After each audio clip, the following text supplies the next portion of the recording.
All right, so if you're looking at the screen right here, how to apply for your Kenya Tourism Visa / ETA for 90 days. This is specifically for tourism. I will be doing other visa, other ETAs for you guys as well. So just stay tuned with me. All right, so the first thing that you'll need is a passport.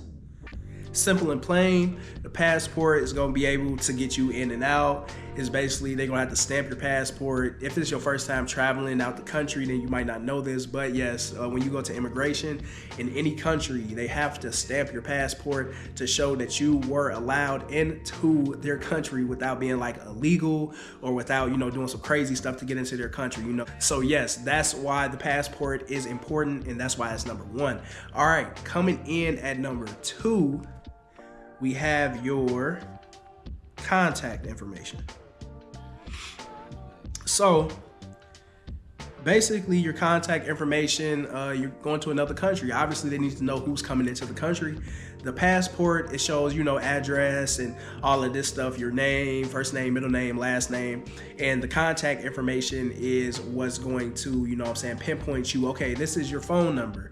All right, this person lives here. This person's phone number is this. This is their emergency contacts. If something was to happen to this person in, Nairobi or Mombasa, wherever you're going in Kenya, then we know exactly who to contact. So that's why the contact information and emergency contact is coming in at number two. All right, so moving on to number three. Number three, we have a flight confirmation, right?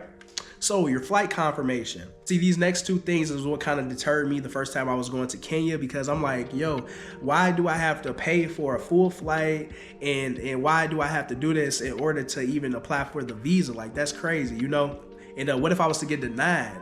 But this is why we got Sham here. I'm gonna help y'all out. All right, so yeah, book that flight, man. Book that flight, get that flight. If you want to do the insurance, like if you aren't 100% sure that you're going to be in Kenya, like if you're thinking, oh yeah, I'm gonna do Kenya, and then something last minute could just like uproot that, I would not buy a ticket without buying insurance on it.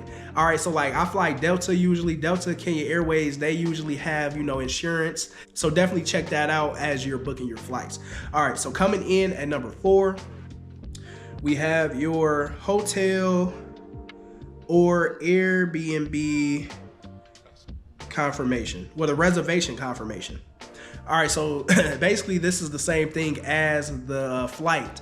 So you have to book some type of hotel, accommodation, Airbnb, or if you have someone that's inviting you to the country, you have to have an invitation that's sent in order for them to know that somebody is going to be looking after you while you are in Kenya. All right, so basically the same thing with this. Like you can go on Airbnb or you can go on hotels.com or something, and you could just book the place in advance and don't pay the full amount. If you get a reservation, you can put the reservation on there, and then say you want to cancel it, you can cancel it. You'll still have your visa ETA, and you should be all good. But I will forewarn you, this may not always work. Because usually I've heard people tell me that it worked for them, like they'll book and then they'll just, cancel it. And then, it'll all be good because they'll just find another place that's either cheaper or in a better area. But the thing with that is I'm not 100% sure. And when you go to customs, when you go to immigration, if they'll like really be checking into that. But I say just be cautious of that, because that is a possibility that could happen. And if it happens, your man Sham ain't tell you to do nothing. I ain't tell you to do nothing. And coming in at number five, this is the last thing that you'll need in order to get your Kenya ETA. All right, so the last thing that you'll need is your credit or debit card. So basically, you made it all the way to the end. You just gotta, fill out your card information and submit it. I think it's like 35, I believe, like 35, and then they like round it up like with tax or something. It's like 38 if I'm not mistaken, or like 36, something in there. But yeah, man, that's the last thing. And after you do that, just depending, usually it takes under 72 hours in order to get an approval or a denial, and then hey, you'll be all set. And yeah, man, it's your man Sham. Now, I will be doing the full extended version of this, like actually filling out the visa process and showing you guys exactly how to work it on my Patreon. So make sure you guys check that out. I'll leave a link to it below. And yeah, man. And make sure you guys like, comment, and subscribe as well. I almost forgot that, man. I had to do post edit on that. Yeah, man, like, comment, and subscribe. I'm bringing y'all this amazing content, this quality content. Make sure you like, comment, and subscribe, man. That's what I'm talking about, man. Give me the 10K, give me the 20K, give me to 55 million. Give me to 55 million. I want 55 million subscribers, baby. That's what I'm talking about. We're going to speak into existence. But yeah, it's your man, Shell, and I'm out.